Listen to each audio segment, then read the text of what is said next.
Hello, my name is Emma Tompkins. I'm a Professor of Geography, Environment and Development, and my research has been around how people adapt to climate and weather hazards, specifically how people cope with, prepare for, plan for disasters, extreme events, climate variability, and also how they plan for future climate change. I've been lucky enough to work with both national policymakers in the UK, internationally with the IPCC, and also with other country governments to help them think about how they're planning for and preparing for climate change.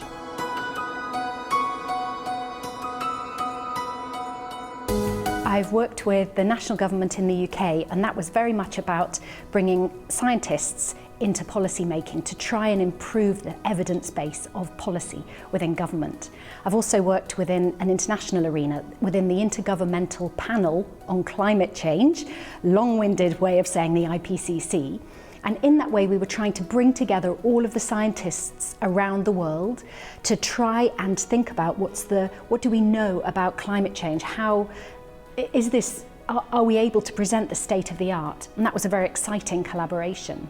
And I've also worked with country governments. For example, in the Cayman Islands government, I was working with them to understand what are the impacts of climate change likely to be on them, and what can they take right now as preparatory activities or measures to minimise the impacts of climate change on them.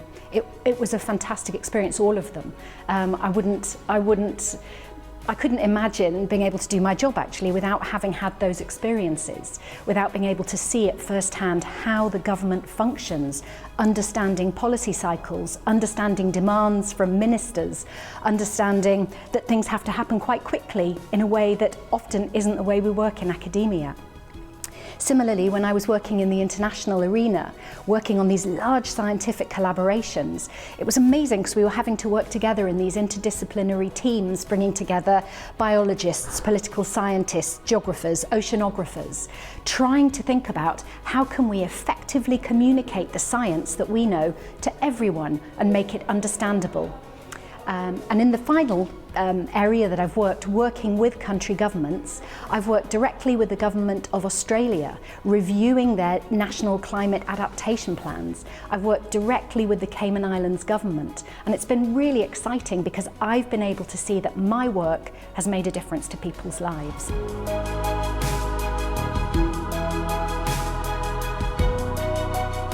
I would say if you're an academic thinking about policy engagement, go for it. It benefits everyone. From a personal and very selfish perspective, I have gained so much by working in policy. I understand policy cycles. I understand what happens when there's a general election and what happens to my research during that period. I understand what I have to do to make my research more accessible to policymakers that I actually wasn't that clear about before. I also understand that I have to produce outputs at different speeds which are relevant to different audiences, and policymakers, surprisingly for me, actually require pretty immediate answers on very topical questions. In terms of perhaps what it does for policy, I feel that having scientists on board and having us engaging with the policy teams leads to better quality policy. We have people who we're able to advise on what we are doing, which is present day research, rather than perhaps academic papers which might be a year or two out of date. So it's that cutting edge science that's going into policy rather than perhaps using older research. And it also allows policymakers to see very clearly what's possible within the scientific arena. So not to have expectations that certain things might be available when they're not yet, and to have a sense of when those outputs might be available or ready for their use. Overall, it benefits everyone. Having scientists working in policy, I just can't recommend it highly enough. For academics, there are so many personal, professional benefits that you can get from engaging in policy. Most notably, the quality of my research has gone up since I've been working with the policy community. I'm better able to understand what is needed.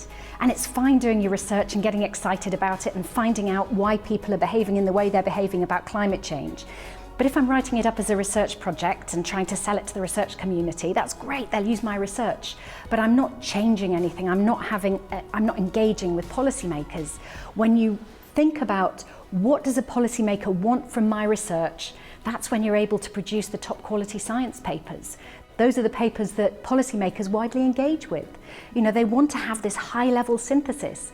Working with policy enables you to do that.